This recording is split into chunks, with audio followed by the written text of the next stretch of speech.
Welcome, everyone. Thank you for joining the AI SPAY webinar on embodied carbon. This program is hosted by the AI SPAY Committee on the Environment, also known as the COAT, and is intended to provide the basic introduction to embodied carbon. So let's just see a second. Over here. And why is it important, what it is, and offer some practical advice and tools to apply to your daily work. I'm Ben Levy, chair of COAT, along with my colleague Alice Sung. Hope she's here somewhere. We invite you to join us if you're interested in participating in our local initiatives. Please drop your email in the chat box if you wish to be added to our mailing list. Also use the chat box to type in your questions, and we will have a brief Q&A at the end of this session, and we'll try to answer as many questions as we can. And now I am really pleased to introduce today's superstar panel of leaders in the embodied carbon world, beginning with Kit Ratcliffe, the third generation principal of Ratcliffe and a personal mentor. Brian Fegan's sustainable design advisor at Ratcliffe, and Larry Strain, a founding principal at Siegel and Strain Architects in Embryville. Both Kit and Larry have inspired generations of young architects and continue to do so. And are the reason that many of us became involved in sustainability. We are really honored to have them with us today. Also, Brian currently lives in India, which is about 12 and a half hours ahead. So thank you, Brian, for staying up so late for us. So with that, I'm going to hand it off to Brian to begin. Great. Brian? Thank you, Ben. So I first met Ben at AI East Bay many years back. Before he was at Ratcliffe, he had led a professional development series on how to become an architect. I forget exactly what the title was, but and then a few years later, he showed up at Ratcliffe, and we've worked with each other since then. So I will give a brief introduction today. And then Kit will go through the details of what carbon is, specifically what is embodied carbon. Then I'll do a section on making good decisions on embodied carbon. As architects, thinking about what are the most important things that we can do within our normal workflow to make the biggest impact on embodied carbon. And then I'll go through a series of tools that help architects evaluate, understand embodied carbon, operational carbon. And one of those tools will be presented by Larry at the end, and then we'll have a brief question and answer. To start with, I thought I would give some perspective on what it is we're doing with embodied carbon. And one of my colleagues, Dan Johnson, recently gave a presentation at Ratcliffe and used this analogy, which I really liked, where he looked at the hierarchy of controls for occupational health and safety, looking at it kind of as an inverted pyramid with the highest impact being at the top. So eliminate the hazard completely. And the lowest one, if you can't do anything about it, you can't change the way people work, at least make sure they're protected from it. So the same thing applies to carbon and carbon emissions, and our hazard from an environmental perspective is the burning of fossil fuels. So at the top, it's how can we eliminate the burning of fossil fuels? And then as we go down to the lower end of the pyramid, which has the less impact on the overall outcome, trying to figure out what are the things that we can do that can really make the biggest impact. So we're talking about two different things. There's operational carbon, which we've been working on for many years, which is more related to running a building. So the architect has designed a building to optimize the energy performance. I think many of us are very good at that now.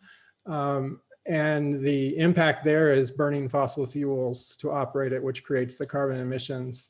And this was the kind of hierarchy that Dan Johnson had given, which talks about first and foremost, the biggest thing we can do is don't connect to gas when you're doing a new building.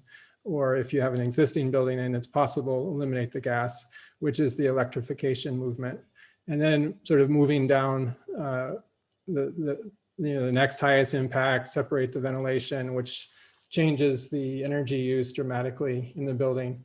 And in California, the least impact right now due to the mix of energy that we have in California, adding solar power panels on the roof probably has the least impact when it comes to minimizing operational carbon. But what we're talking about today is similar in a way, but it's the embodied carbon. So this is the fossil fuels that have been burned to make materials to build our buildings.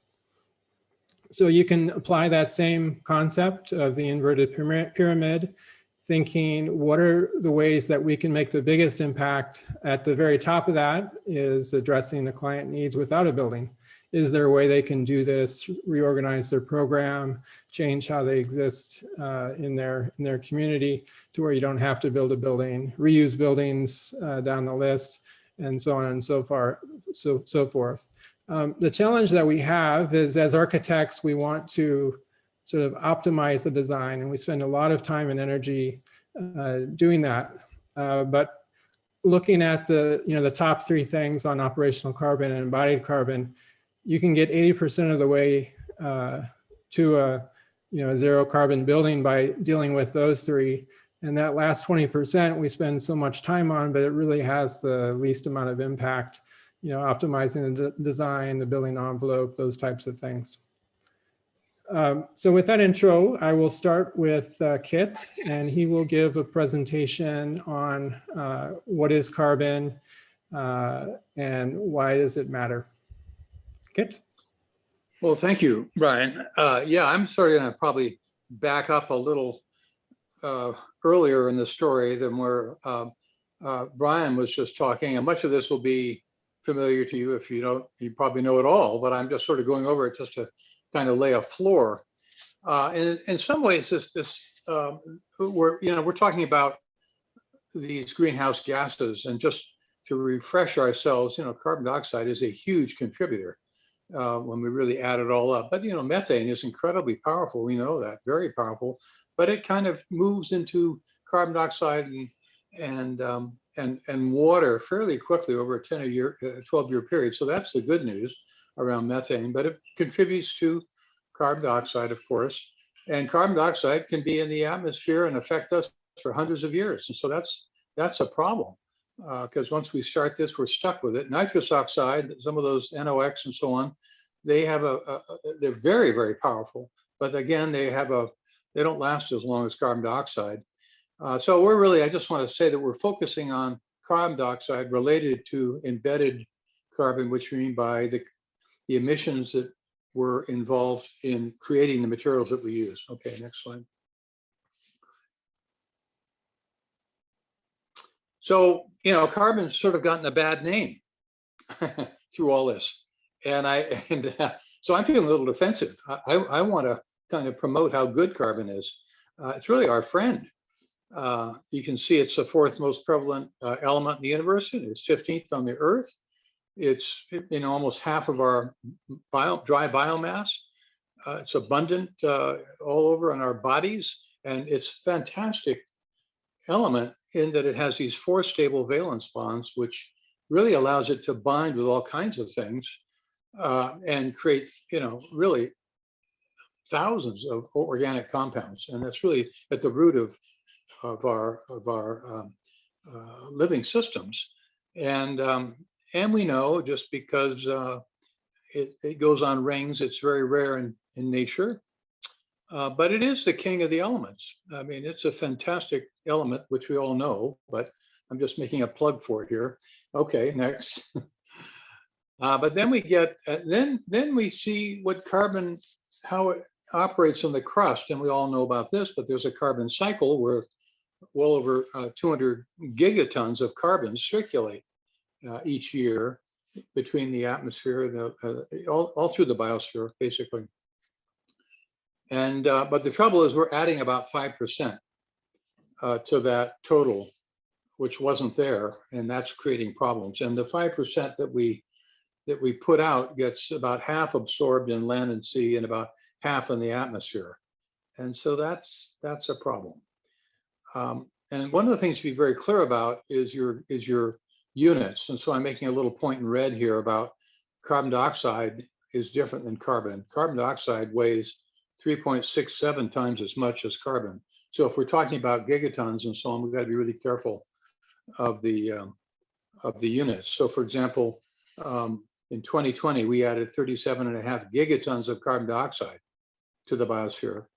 And that was down. We all knew that. It was down from 43.1 in 2019. Okay. So now we're going to track that little smoke signal of carbon dioxide, because now we're talking about carbon dioxide.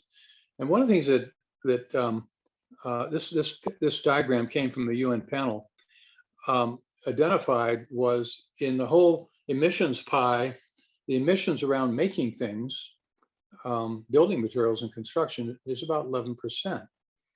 And that's a pretty healthy slice. And when we say embodied, we mean, the act of extracting, transporting, manufacturing, constructing, probably moving off the, recycling and everything else. It's the whole energy of which fossils are largely attached to in doing all those activities. And of course, operational carbon is what we use to run a building. Okay.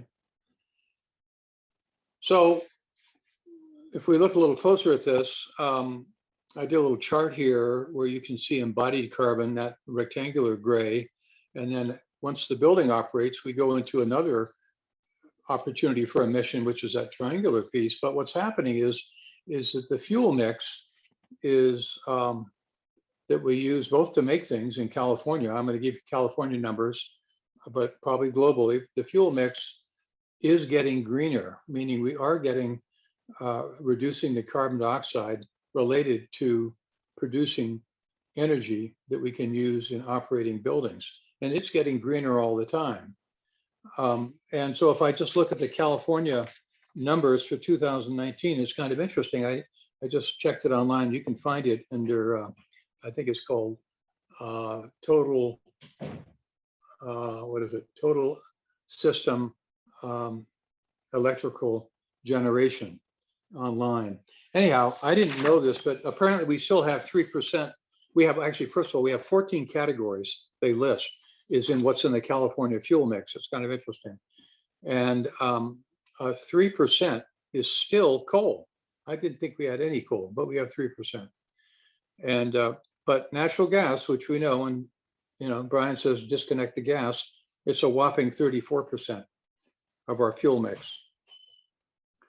So if we look at renewables and we add hydro, they actually put hydro in with non-renewables, but I'm going to group it under renewables for a minute. If we group hydro with biomass, geothermal, small hydro, solar, and wind, we come up to 46.3% of the California fuel mix right now, which is green. So that's fairly impressive. So I've drawn a green line there to think that we're going to even get greener. Pretty soon that line is going to probably go down towards hopefully zero, so that we operate buildings with zero carbon. Okay, next. But the thing that's kind of shocking in this little, I found it a little shocking, even though we said embedded carbon was 11% right now, by the time you get to 2050, in this time frame, we're looking at embedded carbon being almost half the problem. And so we had this big focus, like in our office, big focus on operational carbon, all this modeling, changing people's mindsets. And right over there was embedded carbon, which is a huge part of the problem. And, you know, we're trying to really make hay here before 2050, and yet here's embedded carbon being half of our problem. So that's the point of taking this so seriously now, and the point of this presentation. This presentation is just one of number that our green group in our office give ourselves so that we try and get a leg up on what we're doing. Anyhow, I think that's the end of my slides, Brian. Oh no, that's right. Then we have so the 2030 picks this up and gives us some sort of a target to begin to reduce embedded carbon. And you can see, and we'll get into this, some of the big ticket items on the left there. When you look at concrete, steel, and iron, my God, that's 80% of the carbon, embedded carbon in a building. So again, we can get all nuanced about how much carbon is in sealant, but we really need to start with the big items, and that's where we're going to find our early returns to meet these kinds of targets. Okay, now I think I'm ready to pass on to you, Brian. Okay, thank you, Kit. So this next portion of the presentation is intended to be some practical suggestions, feedback for the average architect like myself, to help us improve our workflows so that we can understand what embodied carbon is, how to work with it, how to talk about it, how to set targets for it, and ultimately how to make the best decisions that we can.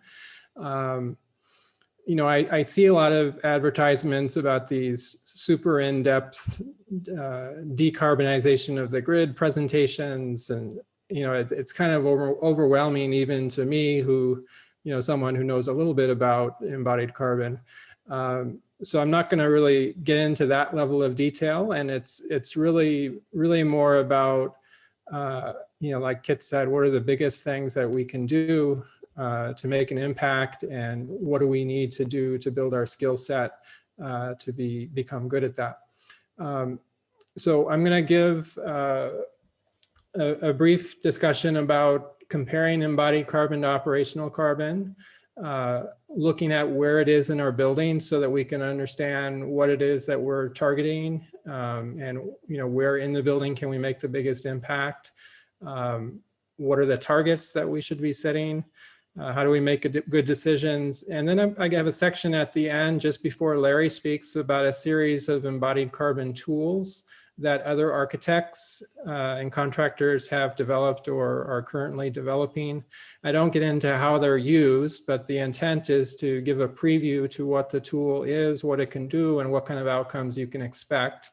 And if it's something that looks interesting to you, you can check it out. I've provided a link on each page of where you can find that.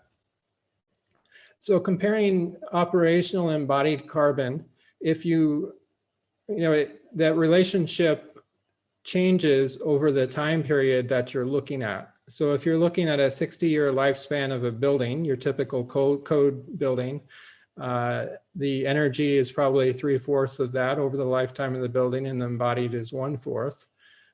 But if you start improving the operational and the fuel mix goes down and you don't really address the embodied carbon, you can see it starts to become a much bigger component to think about. But if you change the time span from the life cycle of the building to, say, 10 years, so Architecture 2030 Challenge, that's less than 10 years out, you can see that operational is really a very small piece of that carbon that we're going to emit with new buildings in the next 10 years. So, you know, it really wasn't until a couple of years ago that Larry finally convinced me that embodied carbon is really important. And I should really start focusing in on that and understanding what it is. For this very reason, you know, we've got to figure out how to reduce the embodied carbon. So if you have a 2030 or a 2040 or even a 2050 target, that's less than the life cycle of a building, and embodied carbon could, you know, easily be half or more of the issue. And so far, it's something that a lot of architects just really don't understand and haven't incorporated into their workflow. So the first thing I'll do is I'll give an example comparing a real project, the operational embodied carbon, This is an existing school campus that is in the East Bay that I've worked with for many years. Kit has worked there also. I have all of their data, so I know that their EUI is 28 kilobitu's per square foot per year for their entire campus on average. And their embodied carbon is quite a bit lower than a lot of buildings because they're single story wood frame buildings, and those typically have some of the lower embodied carbon numbers. So the carbon intensity on that is 20 kilograms CO2 per square foot. And I'll get into what other building types, what the carbon intensity is on those, so you can see how that compares to, say, a concrete building or different types of buildings. But the first thing you notice is that when you try to compare the two, EUI and carbon intensity are talking about the same things, but they're in different units. Kilobtu is a unit of energy that's used, whereas the kilogram CO2 equivalent is the emissions created by the energy used. So if we really want to compare operational to embodied carbon, we have to make sure they're in the same units. So the first thing that we do is convert the EUI to kilogram CO2 equivalent so that you can actually compare the two numbers. And the thing that you see is that in the first year of emissions, the operational is at 98,000 and the embodied is at 1.2 million, which is 12 times as much embodied carbon is emitted in the first year compared to operational. And on this campus, it actually takes about 12 years to catch up. So after 12 years, the emissions from operation is roughly equal to embodied. But again, this is a lightweight wood frame building, which has a pretty low carbon intensity. If you're looking at heavier buildings, steel or concrete, it could easily be 20 or 30 years before the operational catches up with the embodied. And these timelines that Architecture 2030 is giving us is in the near term. And in order to hit those, we really have to understand embodied carbon and address it, particularly in new buildings. When you're dealing with existing buildings, however, Larry will get into this with his tool, is that on existing buildings, it may be operational carbon that you're focusing on because your embodied carbon, you're reusing the existing structure and most of the carbon is already in place in that building. So anything new is relatively minor. So the next bit is talking about where carbon is in the building. I've pretty much learned everything I know about embodied carbon from Larry, so I'm taking his graphics and presenting those here for you. He can talk to these more later. When you look at the graphic on the right, you can see the materials make up 70–80% of the embodied carbon. There's site work, construction, and transportation in there as well. But those are relatively minor. And within that, the building structure is potentially the greatest number one place to focus when you're looking at embodied carbon. Depending on whether it's a heavy building, a lightweight building, a wood building, the structure can be 50, 75, 80% of the embodied carbon. So that's one of the first places where we got to really understand what are the options, what kind of decisions can we make to minimize the amount of embodied carbon due to the structure. On the left, you can see how the total embodied carbon footprint changes by the type of building that you're using. The example I gave is in the light building category, which can range 14 to 23 kilograms CO2. If it's a renovation, most of the structure is there already, so it's interior work, and you can see some of the big items on renovations that you should focus on. Drywall, carpet being some of the bigger. But when you get into heavy buildings, that's when the structure and the cladding and aluminum and all those types of things come into play.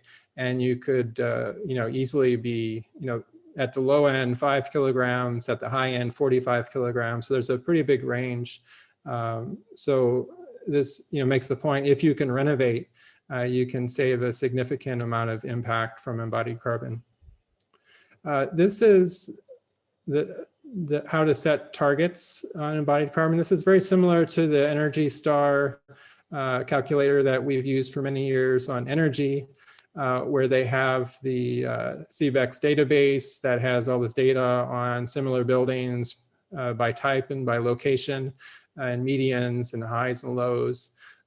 We don't have as much information yet on carbon. Carbon Leadership Forum seems to be leading the pack here. So the rainbow colored flags indicate from the Carbon Leadership Forum database what the range on an educational or a civic or commercial building might be. So the example I had given on the educational was on the left there, and it was definitely at the low end of the scale, but it can be as much as twice that or 3 times the number that I had. AIA Code also has a database that's a little bit more limited, but you can get a sense of how the buildings that we raise up as high performing projects rate, and how does your building compare against that. In orange, the number there is the 2030 challenge targets that we're looking at. The target today is a 40% reduction over the average, which is the middle of that line. So you can see, if you're working on a healthcare project like a MOB or a school, you can look at what the median number is and reduce that by 40%. And that's the target for embodied carbon that you should be targeting at the start of a project. And the reason I say the start of the project, because that is where you have the potential for the highest impact. Particularly when you're working with a client for many years and have their ear as an advisor, and you can sort of talk through the options where they say, I'm having this programmatic need on my campus. What do I do? I think I need a new building, but it may turn out that they don't need a new building, but they could reshuffle things in their program to achieve the same impact without actually building anything. Or you can come up with a solution that builds less, either by deciding you don't need as much new space, or you can reuse existing assets that you have in your portfolio in order to solve that programmatic challenge.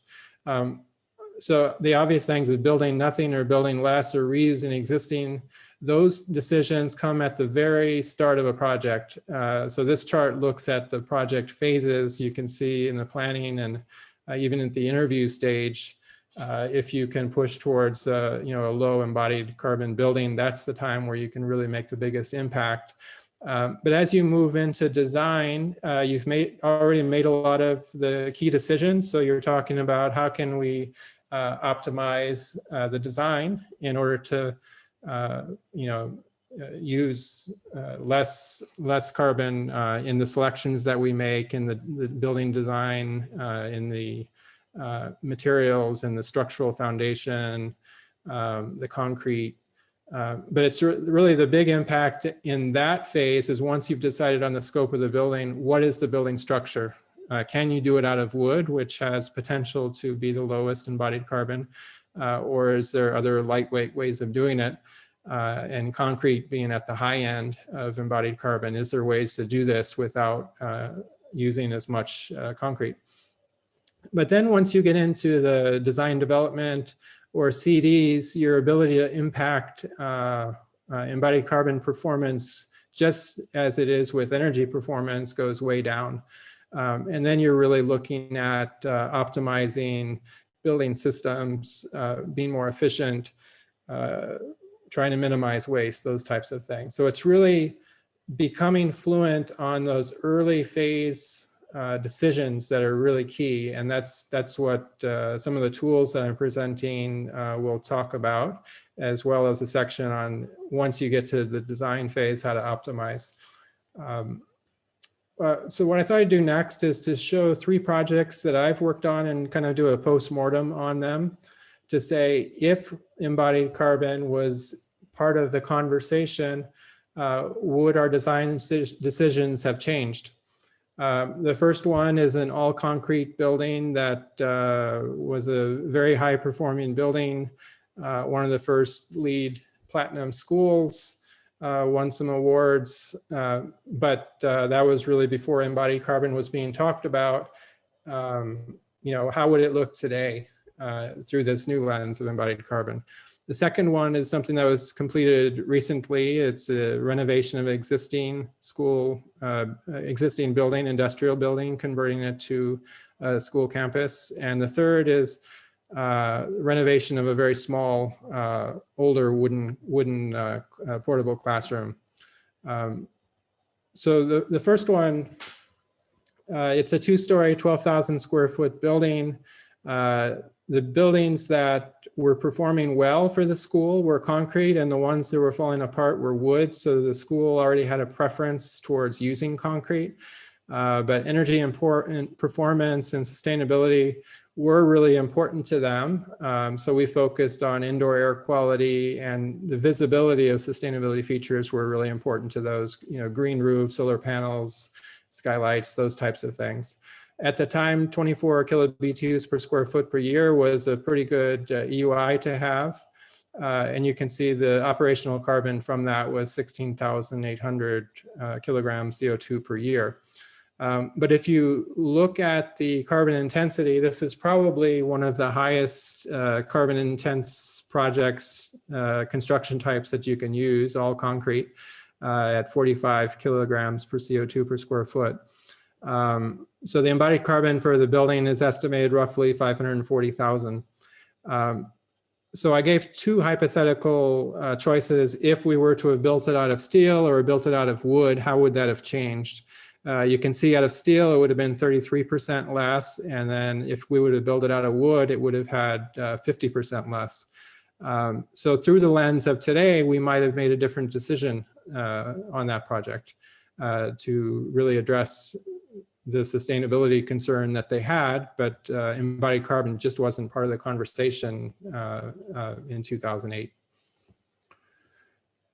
The second one, Escuela Bilingüe Internacional, is a school in Emeryville, California. It was an existing concrete industrial building. The school's emphasis was how can we create the best space for our students at the lowest possible construction cost and the lowest possible operational cost. So they too were very focused on energy. And in this case, we really steered away from embodied carbon almost entirely. We actually did analysis of upgrading the building envelope and compared it to other energy strategies, design strategies that we had. And we found that changing out the windows, adding insulation, those types of things really added very little value, but had a super high cost. The EUI that we got with the design was pretty good for an existing building with single pane glass and no insulation at 18 kilobtu's per square foot. The strategies that we used were pretty much all those strategies that I showed in the very first slide that Dan Johnson had laid out: separate the ventilation from the heating, use a whole building exhaust with heat recovery ventilator, sensors, daylight sensors, CO2, point of use. The one thing that we might have done differently today was we used a gas boiler to do the heating, and that may have been all electric because so many of the jurisdictions today are requiring or getting close to the point where electric is the preference that the cities have for approvals. So that may have changed. To compare the embodied carbon, you can see some of the advantages of keeping the existing structure. The embodied carbon to do the renovation on this was pretty low at 15 kilograms. It's a little bit higher than some because we had some steel used for a seismic upgrade. If we were to build this out of concrete new of this square footage, it would have been 3 times the embodied carbon. So we reduced it by 1/3 by saving and reusing existing buildings. So that's a really high impact decision if you can make it. And if you would have done it in wood, it would have been better than building out of concrete, but it still would have been quite a bit more than reusing that existing building.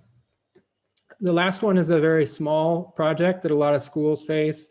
They have these old portable classrooms, what to do with them? Should we tear them down, bring in a new one? That was certainly there as a choice to us. The design emphasis on this was how can we add value to the student experience and improving the comfort, the mood of the space, those types of things, and avoiding DSA review were really important. The energy performance is quite low in here, mostly because the heating unit was undersized for an uninsulated building and it was really cold in there. So the first step that we did was invest in weatherization projects, and they made a huge difference and required no change to the heating system. And all of a sudden it was a very comfortable space at the end of that. The project as built, I think it was 10,000 kilograms CO2 of embodied carbon. If we were to bring in a new portable classroom to replace that one and have torn it down, it would have tripled the amount of embodied carbon, 3 times increase. And if we were to just stick build it out of wood on the side, it would have been 4 times the increase. So in this case, we didn't really talk about embodied carbon, but it was certainly definitely the way to go, and it addressed all the client needs. Depending on how much seismic work needs to do with the existing buildings or some other site conditions, it may not always make sense to reuse an existing building, but in these last 2 examples, it definitely made sense and made a huge impact on embodied carbon. So this last section is going through some tools that we have to help us at these various phases. Like I said, the more you can do early on, early phase, will have the biggest impact. So these are some of the more important types of things that you should become good at when you're talking about embodied carbon with your clients. Number one is just become fluent in what it is. What are the options out there? What are the rule of thumb decisions that you can make that will have a lower embodied carbon? And really helping the clients look strategically at their overall facilities. Are there alternatives to building new? Can you do this differently so where you don't have to build as much new? Or maybe you don't have to build anything new at all. Some of the early phase planning tools that I'll just briefly go through, the buildcarbonneutral.org has been out there a long time. It's super easy, using basic information to give you an idea of what the embodied carbon is on a wood structure of a certain square footage and number of stories. The second one is a tool that EHDD is developing that should be released soon, called EPIC. And the third one is what Larry is going to present, early phase carbon calculator. And the last section of tools are really about design optimization. At this point, all of the big decisions have already been made, and you're just trying to make the best design or best decisions out of what's remaining. So you've already selected the structure that you're using. You've already selected the size, the location, the basic configuration.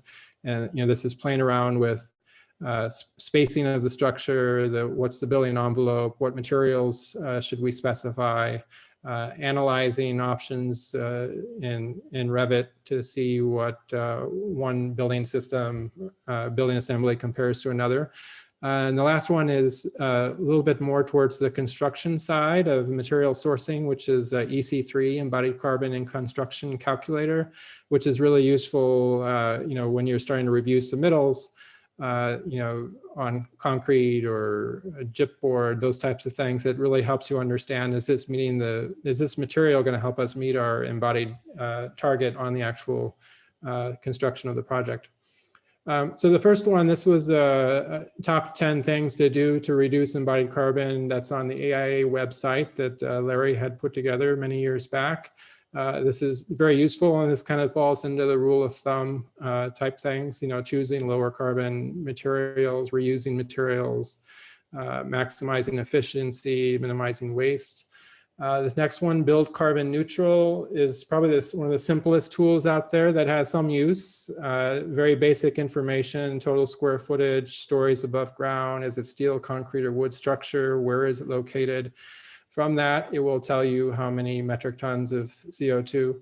The one thing that Kit had mentioned is people are still using different units, whether it's metric tons, kilograms per square foot, kilograms per meter, pounds per square foot. Just be careful on that to make sure that your units are consistent, because you can be off by a factor of 9 if you get the metric versus imperial units mixed up. This next one is called EPIC, and this is what EHDD is developing. They're hoping to release this to the public by Green Build this year.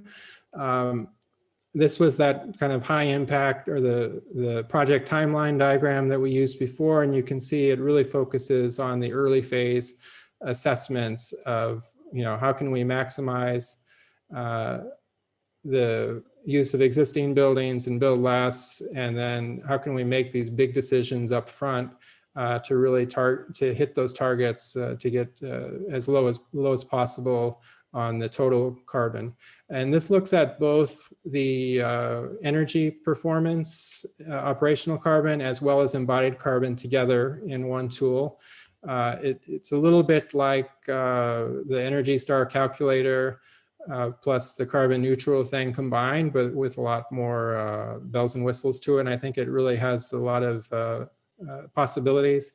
Uses very basic information. You don't have to know a whole lot about the project to really understand how much carbon is potentially in the project and where are the likely highest uses of carbon, to where you can target those specific elements and reduce this over time. And then it allows you to analyze this over time, looking at embodied and operational, what are the strategies, and if we have a target of 0, what are the types of things that we need to explore at this early phase in order to hit a particular target that you might have. And then you can compare different options side by side to say if you use clean electric or carbon offset or FSC certified wood, what are the different strategies you can use over time in order to hit a embodied carbon and operational carbon, overall carbon target. Many of you are familiar with the Architecture 2030 palette, which has a lot of general strategies. Earlier it was focused more on energy, but now they have a section called the Carbon Smart Materials palette. And this is really useful both as a research tool and understanding where are the high impact materials and what are some of the options that we might have. So if you were to select any of those materials, for example, steel, it goes through in detail, what are the different types of steel out there? There's an oxygen furnace, an electric arc furnace. One has 97% recycled steel and the other has 25% recycled steel. So embodied carbon can go way down if you can deal with electric arc furnace source materials, but not all steel shapes can be made in an electric arc furnace. So it's really understanding, what are the types of shapes that we can use in our building that have a higher potential to use less energy in the production of them. Then it'll give some suggestions, attributes, guidance that you can use when you're looking at different ways that we can reduce the embodied carbon from steel or any of the materials, and then a series of references so that you can read more. It's kind of like a nice way to understand the material more. And when you're faced with a situation on what do I do with insulation, you can start here and it'll start pointing you in the right direction.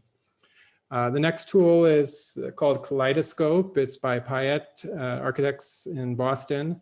And it's looking at comparing different envelope assemblies. When you open it up, it gives you 15, 20 different typical exterior building envelope assemblies, compares them side by side in kilograms CO2 equivalent per square foot of that particular material. So if you're trying to decide, should I use spandrel glass or brick or a wood rain screen, it'll tell you the overall impact of that choice from an embodied carbon perspective. And it will also tell you where the hot materials are in that And many times it's that XPS insulation, rigid insulation that might be hiding in there, and maybe there's an option to get rid of that.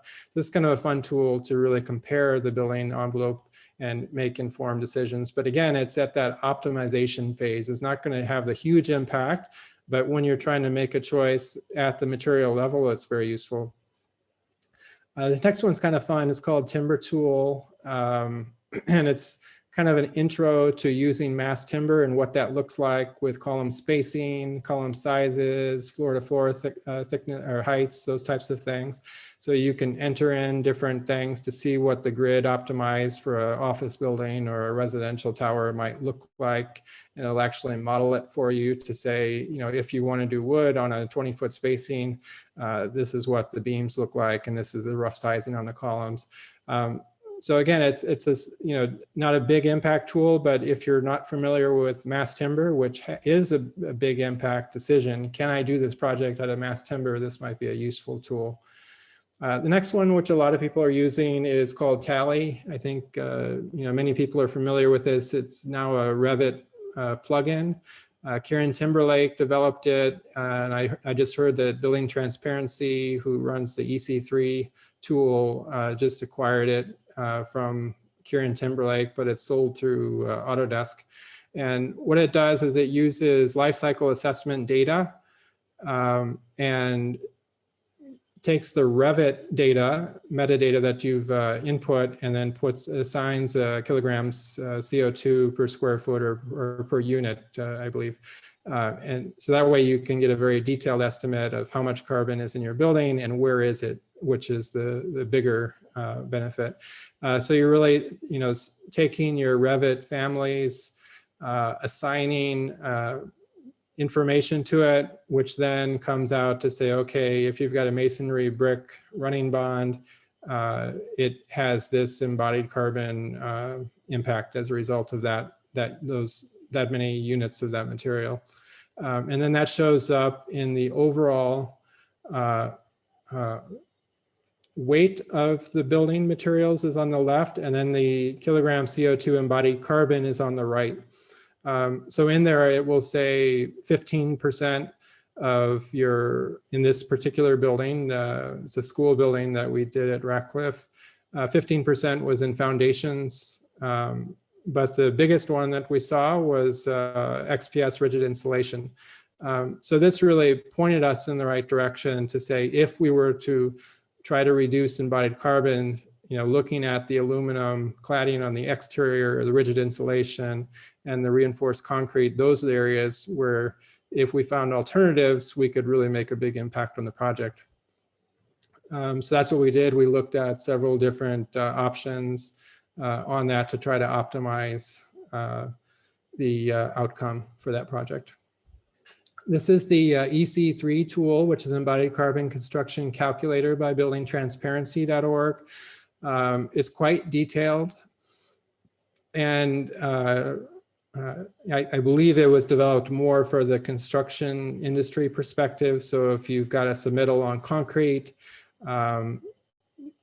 and we know that the structure of the building can be one of the biggest elements. So on a 5,000 PSI concrete mix that's been submitted, you can see the range varies quite a bit from 205 kilograms to 342 kilograms. So getting that structure submittal correct can really have a big impact on the ultimate outcome of how much embodied carbon is being created by this building.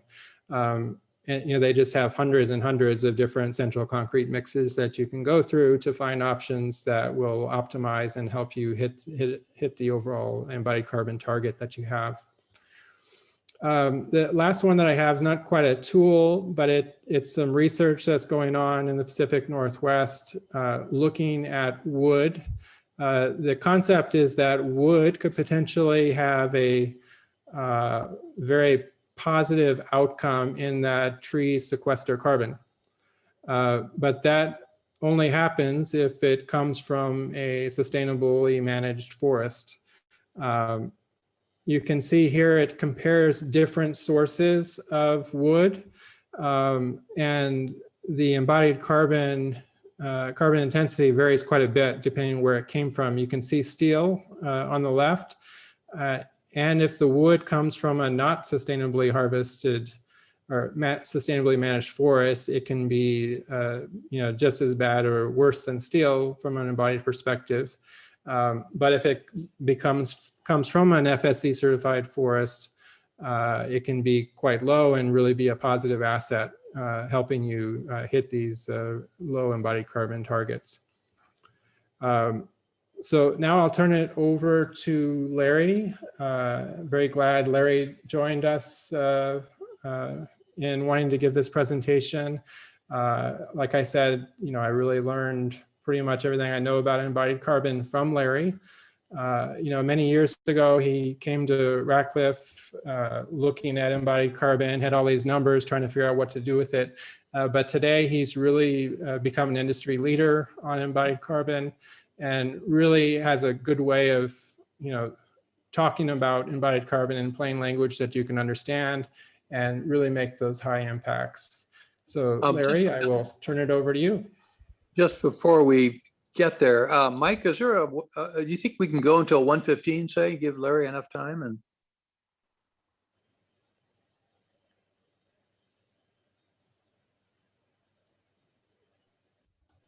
you think it's okay, Ben? I think so. If people have to leave, then that's I'll okay. apologize for running over, but if we run a little over, I think those who can stick around. Okay. All right. They're Thank welcome. you.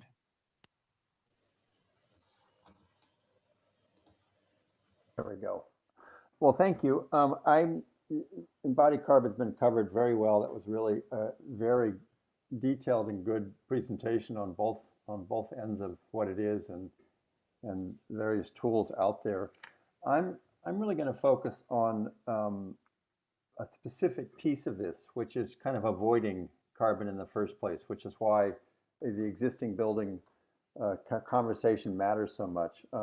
Kit made a statement that over the next till 2050, embodied carbon could be 50% of your impact. But keep in mind, that's for a new building only.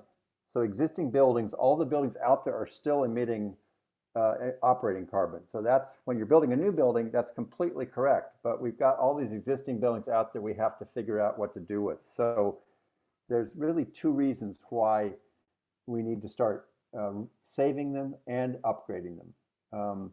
And they do two things, really. The reuse part makes it possible to build fewer new buildings, which reduces embodied carbon. As Brian pointed out, retrofitting any building is a lot lower carbon than building a new one. But it's also just as important to start to upgrade and make the existing buildings we have more efficient and eventually all the way to net zero.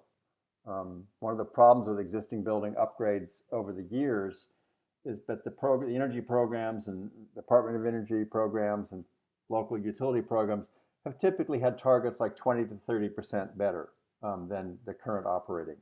And we need to actually be at zero by 2040.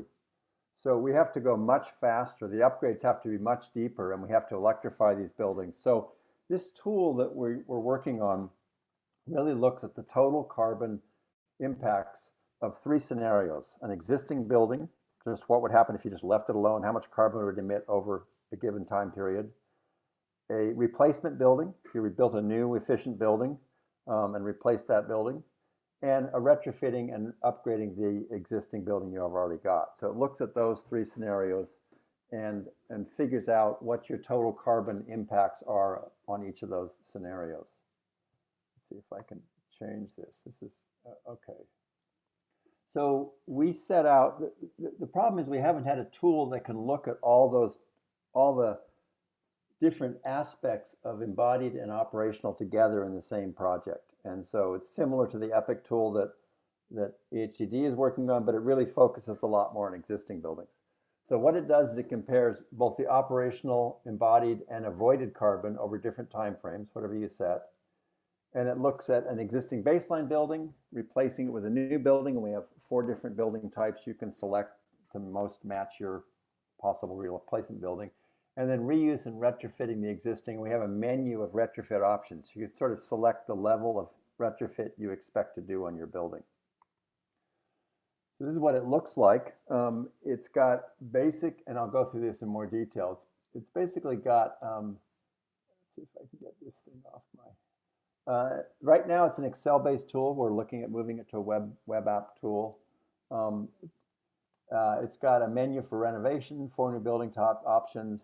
It's got some embodied carbon modifiers. I didn't mean to do that quite yet, but let's see if I can. And then it's got these boxes where you enter information about your project, both the existing building, retrofit, the new building, and then these modifiers you can enter as well. So this is a particular project that Goody Clancy, by the way, I'm working on this tool with 2 other people, Aaron McDade of Architecture 2030 and Lori Ferris of Goody Clancy out of Boston, who does a lot of renovation and historic work in Boston. This is one of Goody Clancy's projects, and the scope of the renovation included a lot of upgrade to the insulation and the building envelope. They preserved most of the structure and enclosure, and they reduced operational energy on this project by 70%. So you start by entering data about your building. Where is it? The zip code. These 2 things give you both your typical grid efficiency of your particular electric grid. This gives you your climate data. And then you put in the use type, the size, and the timeline you want to look at. Then you look at the existing building retrofit. Either if you don't know it, you're just making guesses. You make your best guesses. If you've already done this, you can go back and actually put in what you did. And you put in each of these boxes for efficiency upgrades. There's there's drop-down menus, this isn't live, so I can't show you, but there's different options for selecting what level of upgrade you're doing to the MEP system, put all the way to a new one, or just upgrading the existing one you've got.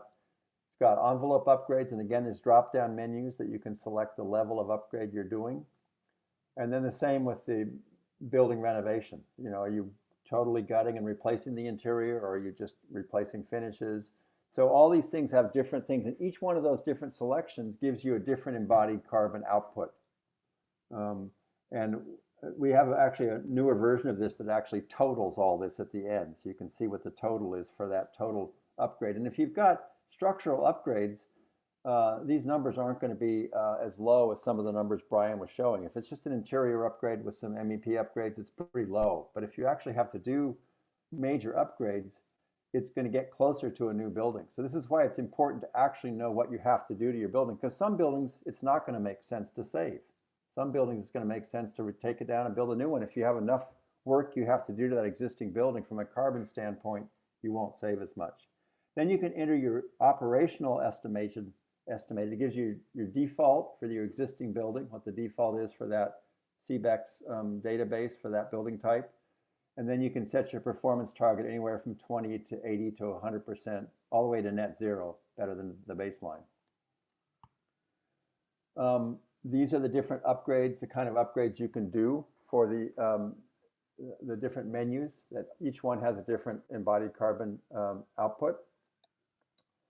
And then you've got the new building, and there's 4 different building types, and this is sort of a mid-rise. I'm doing in kilograms per square meter. I'm trying to stay consistent. The square feet and kilograms doesn't sit right with me. So we've got a pounds per square foot and a kilograms per square meter. That's how we're breaking this down. And again, you can select your operational. So the new building types we've selected these 4 building types as just kind of covering the basis of very low light wood building all the way up to a super carbon intensive building, which could be something like a glass skyscraper. It could be something like a blast-proof building, an embassy building, things that use a lot of high carbon materials.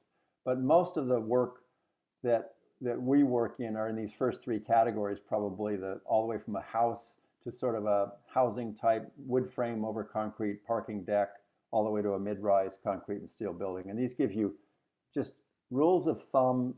These are averages for those building types. So you plug in, you pick your building, and it plugs in. Sorry, got to get back to my. And then there's also these embodied emissions modifiers. So is it on poor soil? Do you have to demolish an existing building? You're adding floors below grade. Are you adding on-site PV panels? All these have embodied carbon impacts to them. And there's probably going to be, we've already made this list longer and we're going to continue to add more modifiers. Some of these might help you. Are you using low carbon concrete from central concrete mix? That makes it go down. And then you end up with an output. So your existing do nothing building means that over those 15 years that we selected, it's 1,700 tons of carbon would be emitted by doing nothing. If you retrofit to the levels we said we would do, both for operational and the types of inputs, you can see the added embodied and added and now the new operational inputs over 15 years and the savings you get from not building a building and from making the building you have more efficient. And the same with the new building. In this case, you can see the embodied added is much higher, but not, it's like twice as high as the retrofit. This is because there was a lot of structural in this retrofit, so this number is fairly high. But we made this building even more efficient over time than the existing building retrofit, so you save a little bit there. So the totals come out to something like this over that time frame. You can see that both of them have saved a lot, but that the retrofit in this case saved more. So that's kind of how it works. We also have a time, so you can't just pick 15-year time frame, but you can look at over time, and we're setting our limit really at 2040. So we're setting it at 20 years out. So you can see that the existing building retrofit, you equal the doing nothing, leaving that building alone, you equal the carbon in about 4.5 years. And for the new building, really efficient, even more efficient building, it's about 8.5 years. So it varies for every building, every grid type, every grid mix, every climate zone, it all changes the numbers. So it gives you pretty good, even though it's very rough data, it's not fine grained, it gives you pretty good outputs for how to make this decision. And you can see that even over 20 years, the existing building still is 200 tons less than that new building would have been. And this won't always be the case. If it's super efficient, sometimes this blue number will drop even lower and this one will be higher, and they'll cross at some point. But I'm telling you that up until now in 10 years, you're almost always better off remodeling than building a new building. So that's how the thing works. So the renovation in this case,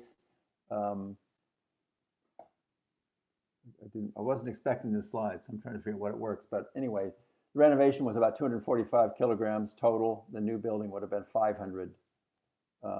And then the operational renovation, we got an EUI of 17 and the new building an EUI of 9. So that's what these were based on. But we're pretty excited about taking this now to a web-based tool so that anybody can right now it's an Excel thing and we have to email it to anybody who wants one, and it's a nightmare. So we're trying to get it up and running on a web. There's another one. This is the final point I like to make about these two numbers, is that this number is mostly existing buildings. That's why existing buildings matter, and this number is mostly new buildings. So it's not what the emissions are, it's where they come from that really is important. And so I'm just making a pitch in all this discussion about embodied carbon that it's really total carbon we're interested in, and that really has to involve fixing the buildings we already got. So I'll leave it at that, and we can.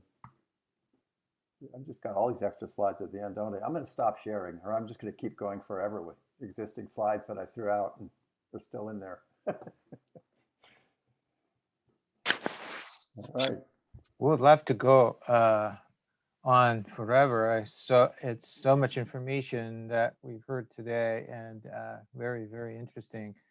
So thank you all very much for your time and effort. And we did go over our time a little bit. So thanks everyone for sticking with us. And I don't see any questions in the chat box unless Mike has any. Is there one or two questions that we can pick Mike? Nope, but if somebody wants to ask one now, that'd be great. You guys did a great job. No questions. Questions? Everything's clear. There's one question actually. Are those resources accessible? And I did have one question. Are we going to share the slides? Yeah, no Sure. problem with that. I'll I think- email what I have to you. Yeah, I think sharing the presentation is going to help because that's more than a mouthful. That's eating with a fire hose. The only thing And I you- might do is we have been continually working on our tool, and it's actually evolved since I made that slideshow. So there's a few refinements to the tool that I might want to update my section, which would take me a little bit of time, but I can get you that. And the other thing I'll say about available is we're working right now on trying to turn this into a web-based tool, and depending on finding the funding and all that, we're hoping to have it done by COP26, which is in November, which we hope to present this at. So, and hopefully well before then. But so ours will be released as a web-based tool sometime in the fall. If anybody really wants to get their hands on this, we can probably get you a copy of the Excel one. You can play with it. So just send me an email and I can get people. We're kind of not releasing it widely yet because it's kind of clunky right now as this Excel tool. But if anybody wants to see what this is like, we can get you a copy probably. Okay, I've got another question here. Alex Siegel asks, how are fabrication methods accounted for in construction? Welding of steel versus fastening of timber members, for example. Yeah, typically it's not very well captured in embodied carbon. That graph that Brian showed, it's the construction activities on a site typically are quite low compared to the materials. So we've tended to not pay as much attention to them. The one exception to that I would say is on a large site, significant grading and moving earth around and pouring concrete can be very high.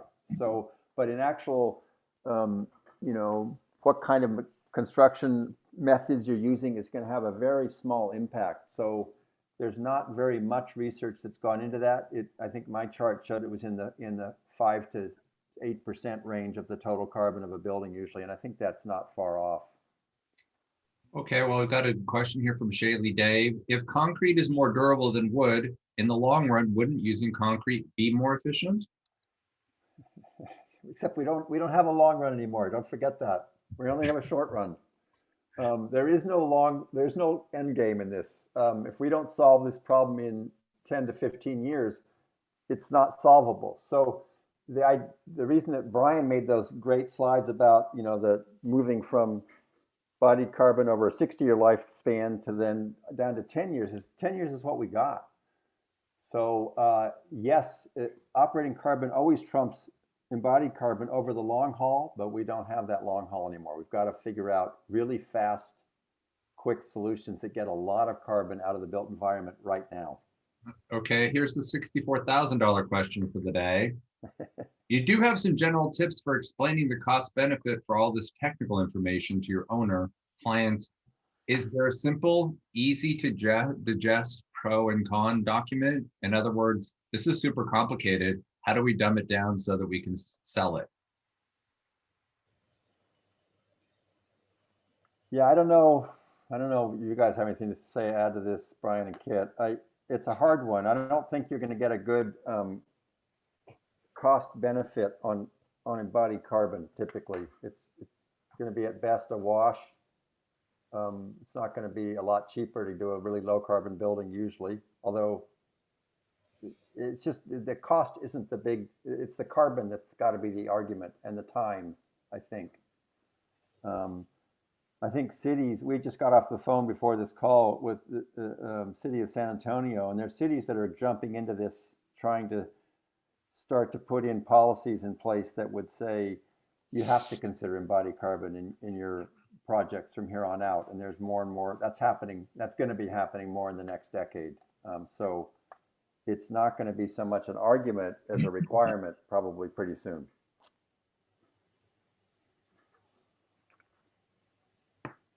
That's a very interesting point. Should I make a decision based on what I think is right, or are you going to force me to? Or am I going to make it based on, I'm going to save money, so I'm better off, or are you going to force me to make it? It's an interesting question. Observation. She says, I get people that agree to no foam when I tell them about the health impacts to themselves. So Yeah. self-preservation. Yeah, we've made that argument occasionally, not so much health, but we did a large project that had a lot of reuse and a lot of low carbon materials for a city. And their city was sort of founded on this idea of preserving open space. That was a rural city and they were really into that. So if we could say, by doing this stuff, you're actually, this is also helping preserve the natural environment. I mean, if you have a client like that, that claims they're really into preserving nature, well, this is what we need to do to preserve nature. Keep the climate from changing too fast. But yeah. Okay, well, no more questions at this point. Do we want to have any wrap-up statements from our speakers or panel?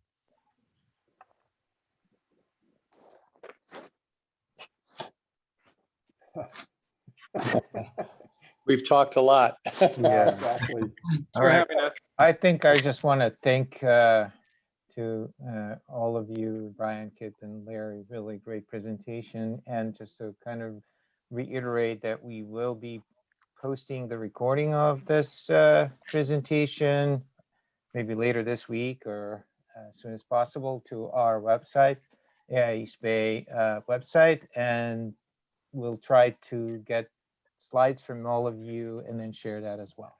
So thanks again and really great job and have a great day, everyone. Thanks, everyone, and good Thank night, you. Brian. Thank you much. Or good Take morning. care. Thanks so much. Bye-bye.